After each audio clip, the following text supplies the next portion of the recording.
A paz do Senhor para todos. Aqui é o pastor Francisco Cândido, da região do Nova Ipixuna, município de Nova Ipixuna. Trabalho aqui no campo do Planalto da Sapucaia. E o nosso objetivo com esses vídeos é fazer comentários a respeito das nossas lições da escola dominical.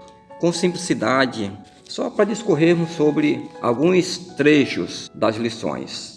Nós estamos começando aqui com a lição 8, a mordomia do tempo. Em Eclesiastes 3, versículo 1 a 8, o texto áureo diz: portanto, vede prudentemente como andais, não como nécios, mas como sábios, remindo o tempo, porquanto os dias são maus. Essa palavra nécios, muitos irmãos leem essa palavra, vão ensinar, mas não sabem nem o significado. O professor ele tem que pesquisar, ler em dicionários, pesquisar em enciclopédias bíblicas, rodapé das Bíblias e tudo mais. Essa palavra nécios é a mesma coisa que ignorantes, pessoas que ignoram o assunto, o tema, a maneira de viver, ignoram que tipo de comportamento ele tem que usar. Na igreja, muitos são nécios quanto às atitudes do cristão na igreja, o seu comportamento de cristão. Na verdade prática, nós temos: não se pode recuperar o tempo perdido. Por isso, é indispensável aproveitar diligentemente o tempo que Deus nos cede. Aproveitar diligentemente significa aproveitar insistentemente. Tem que haver insistência. Se você quer aproveitar o seu tempo, tem que ter insistência ou persistência, que é a mesma coisa de diligente. Aqui na introdução da nossa lição, nós vemos que o homem, depois da sua queda, ele perdeu o direito à imortalidade. Ele passou a experimentar um relacionamento finito com o tempo, onde passa a existir o passado, o presente e o futuro. O homem ele foi feito imortal. E eu sempre ensino de que nós ainda somos imortais. Porém, essa imortalidade que a lição está falando aqui é a imortalidade do corpo físico. Com a morte do corpo físico, continua a imortalidade da alma e do espírito, que vão ter que prestar conta com Deus, mas o corpo também ressuscitará. Quando o corpo ressuscitar, vão ficar unidos o corpo, a alma e o espírito, formando um ser espiritual. O homem passa a ser imortal novamente, tanto o corpo como a alma e o espírito. Devido ao pecado, o homem ficou sujeito ao tempo. Deus criou o tempo e o homem ficou dependendo de passado, de presente e de futuro. Aí isso é um tempo que vem limitar nossas ações, atitudes e a nossa vida na Terra. Nessa lição vamos estudar o conceito de tempo, a sua mordomia e proveito. Essa palavra mordomia que tem nessa revista, em todas as lições, não é mordomia de mordomo de uma mansão, chefe da criadagem de uma mansão, de uma propriedade.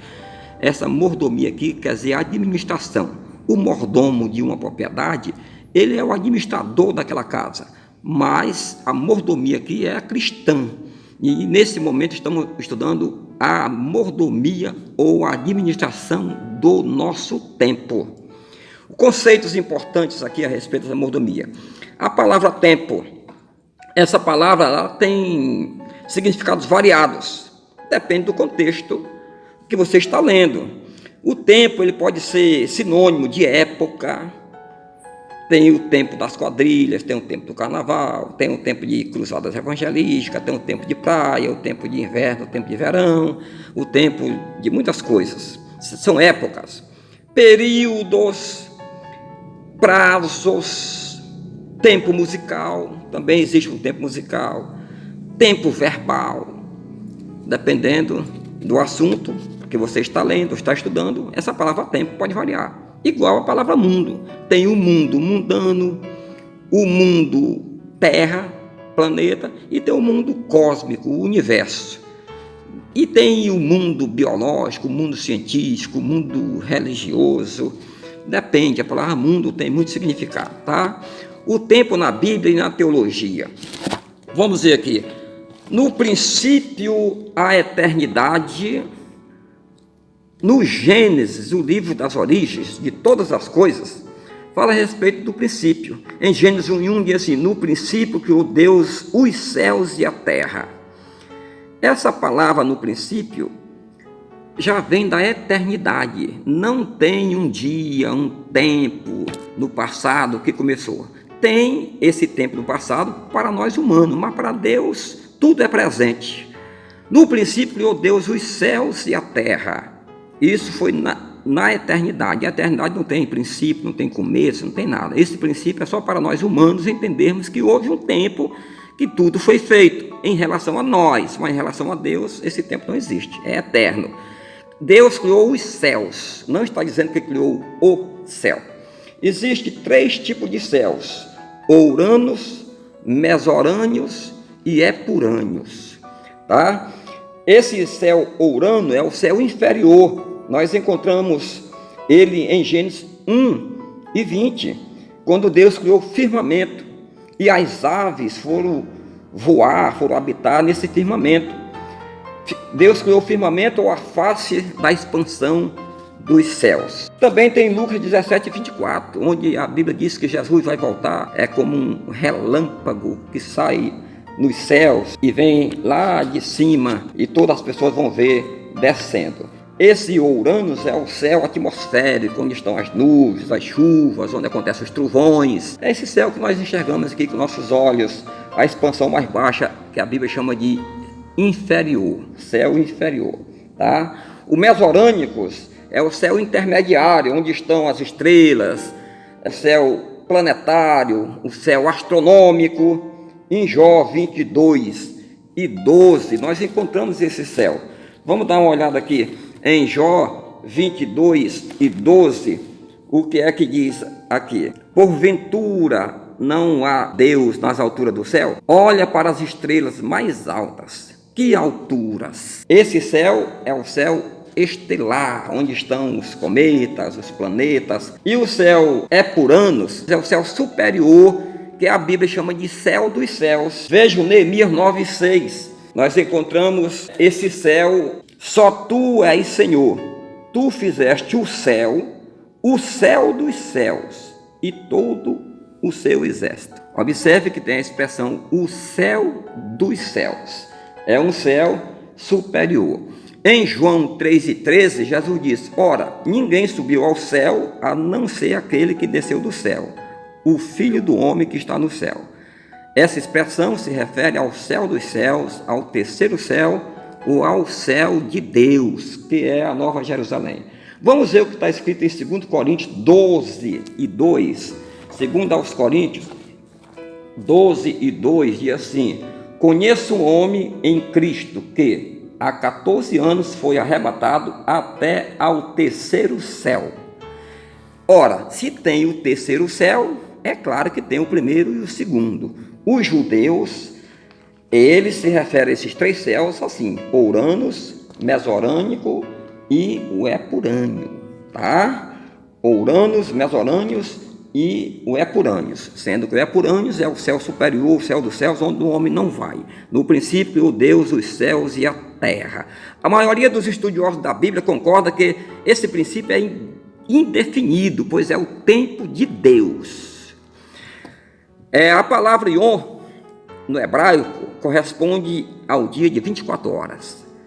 O tempo pode ser definido em segundos, em milésimos de segundos, em minutos, em dias de 24 horas, dia de 12 horas, de 24, meses, anos, séculos, décadas, milênios. Essa palavra Yom, lá no hebraico, significa um dia de 24 horas. A mordomia do tempo insere-se nesse tempo de Yom, o dia natural. Nós vamos administrar o nosso dia como cristãos nesse dia de 24 horas. O que é que nós fazemos, o que temos que fazer, o que deixamos de fazer. É isso aí. Também tem uma palavra chamada cronos. É o termo grego para tempo que pode ser medido, contado e definido. Na teologia é considerado o tempo do homem. Então, essa palavra cronos é o tempo do homem, é o que nós administramos aqui na terra, como nós vivemos aqui na terra. o tempo cronológico, medido pelo relógio, pelo espaço, tá? O dia de 24 horas também refere-se a semanas, meses, anos, décadas, etc.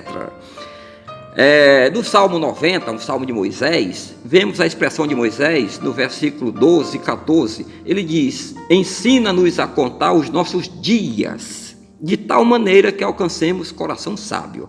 Ora, para termos um coração sábio, nós vamos nos aperfeiçoarmos durante os dias da nossa vida na terra, orando, vigiando, pesquisando. Também tem uma palavra chamada kairos, que é o tempo de Deus, que só pode ser definido por Ele mesmo. O apóstolo Pedro revelou que para Deus o tempo não pode ser avaliado com as mesmas categorias humanas de medição. Deus não mede o tempo com relógio, com cronômetros, por dia, por semana.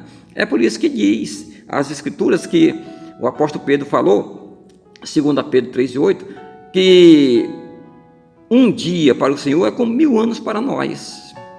Não que seja desse jeito, irmão. Tem gente calculando a vinda de Cristo baseado nesse versículo. Ora, um dia para Deus não é como 1000 anos para nós, literalmente falando. Isso aqui é só uma alegoria, uma comparação de que nós vivemos 1000 anos, o homem pode viver 1000 anos, pode contar 1000 anos, mas para Deus Ele é eterno, é como se fosse um dia. É isso. Não precisa nós fazermos conta para calcular a vinda de Cristo, quando é que vai acontecer o arrebatamento, baseado por isso aqui, que não vai dar certo. Ninguém sabe o dia e nem a hora. Tá? Jesus também se referiu a isso. Ele disse: não vos pertence saber os tempos ou as estações que o Pai estabeleceu pelo seu próprio poder. Atos 1:7.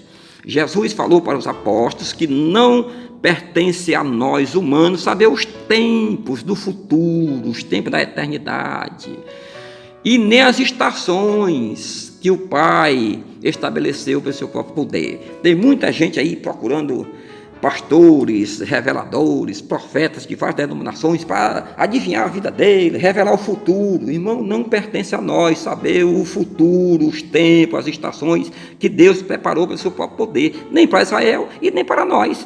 Jesus disse que cada dia vai trazer os seus próprios problemas. Não precisa nós sabermos agora. E tem muita gente embaraçada com essas coisas. Estão deixando de estudar a palavra de Deus, ir para um culto para adorar o Senhor, para correr atrás de profeta para adivinhar a vida dele. Isso é pecado. A parte 3 da revista ensina como aproveitar bem o tempo. Primeiro, use o tempo para Deus. O crente, especialmente os obreiros, deve reservar tempo para Deus. Ou seja, ter uma vida devocional diária. Essa vida devocional envolve oração diária, estudo da palavra de Deus diária, pesquisas diárias a respeito da palavra, comparar um livro com outro, um versículo com outro, o mesmo assunto no Novo Testamento, no Velho Testamento, fazer um estudo, principalmente no dia que vão pregar. O obreiro, quando vai pregar ou vai ensinar em uma congregação, ele tem que pesquisar o texto que ele está querendo pregar, o versículo que ele vai usar, os versículos, tem que pesquisar o mesmo tema em vários livros da Bíblia, para ele ter uma ideia. Na oração, Davi e Daniel oravam 3 vezes ao dia. Salmo 55, versículos 16 e 17, tem lá Davi. Daniel 6, 10 e 11, nós vemos Daniel orando. Eles oravam 3 vezes ao dia.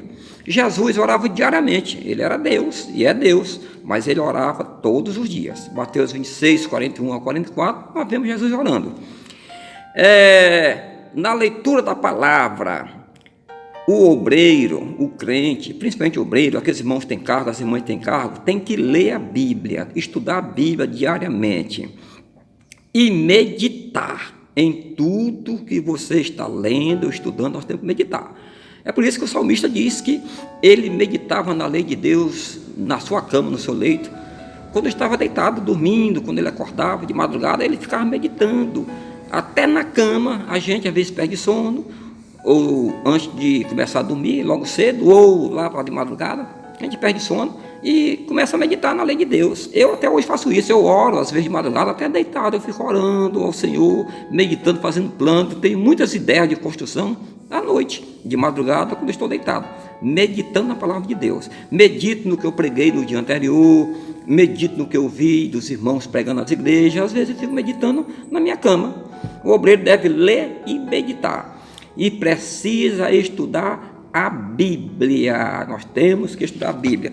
Homens e mulheres, aquelas irmãs que gostam de pregar, de ensinar de oração, professores que querem ser mestres na igreja ou são mestres, devem se dedicar a remir o tempo, aproveitar bem o seu tempo, tirar o tempo de oração, o tempo de estudo da palavra de Deus. Que Deus abençoe. Esse videozinho foi simples, eu estou começando hoje, é o primeiro, com o tempo que vai aperfeiçoando, tá bom? Que Deus abençoe a todos e a paz do Senhor para os irmãos.